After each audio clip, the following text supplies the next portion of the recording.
इंदौर के चोइथराम हॉस्पिटल में आज उस वक्त मानवता शर्मसार हो गई जब महज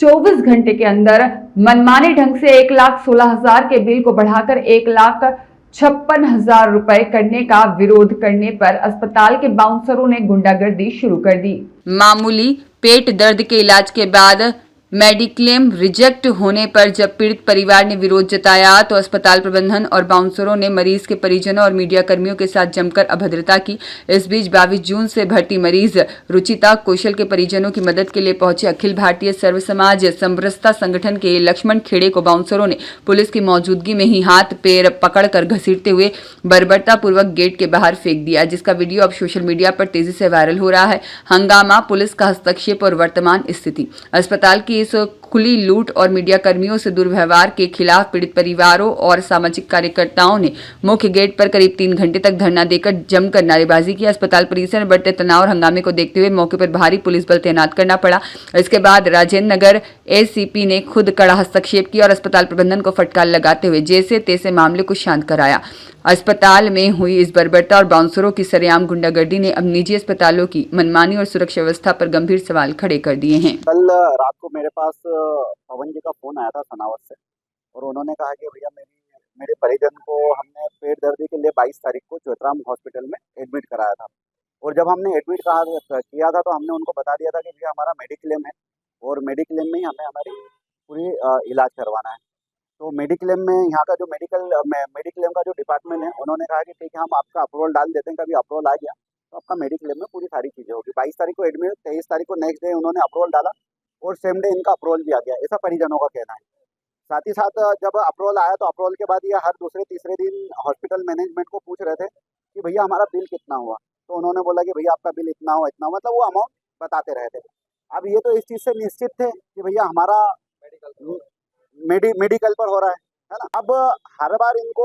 जो यहाँ का जो स्टाफ है वो स्टाफ ये बोल रहा है कि भैया आपका मेडिक्लेम में इलाज हो रहा है।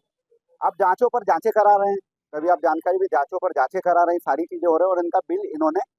जैसे 29 तारीख को जब इनका डिस्चार्ज होने का है तो 29 तारीख को इनको बिल इनको बताया कि भैया आपका 1,16,000 रुपये का बिल बना है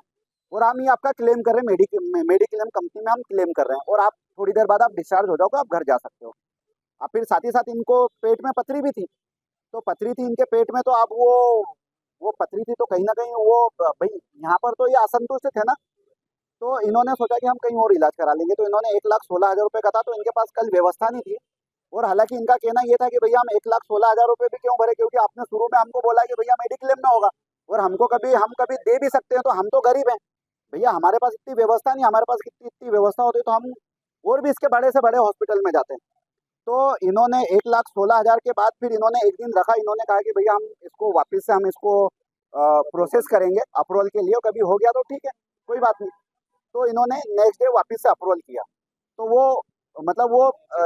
शायद भेजा नहीं, शायद अप्रूवल भेजा कि नहीं भेजा, अप्रूवल के लिए बिल नहीं भेजा और इन्होंने 1,16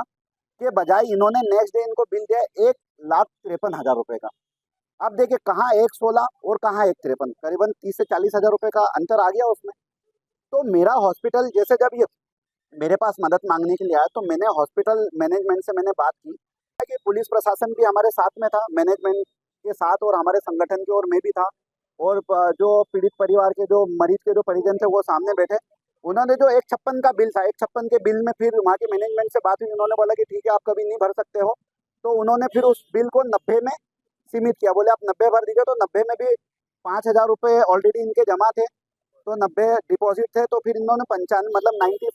85,000 हमने जमा किए, उसमें परिजन के पास 70,000 रुपये थे और फिर हम भी जैसे समाज सेवी तो हमने कहा कि भैया आपके पास कभी व्यवस्था नहीं हो रही है तो हम हमारे संगठन के माध्यम से हम कर देते। तो 15,000 रुपये मैंने मेरे खाते से, मेरे पर्सनल खाते से मैंने, क्योंकि हमें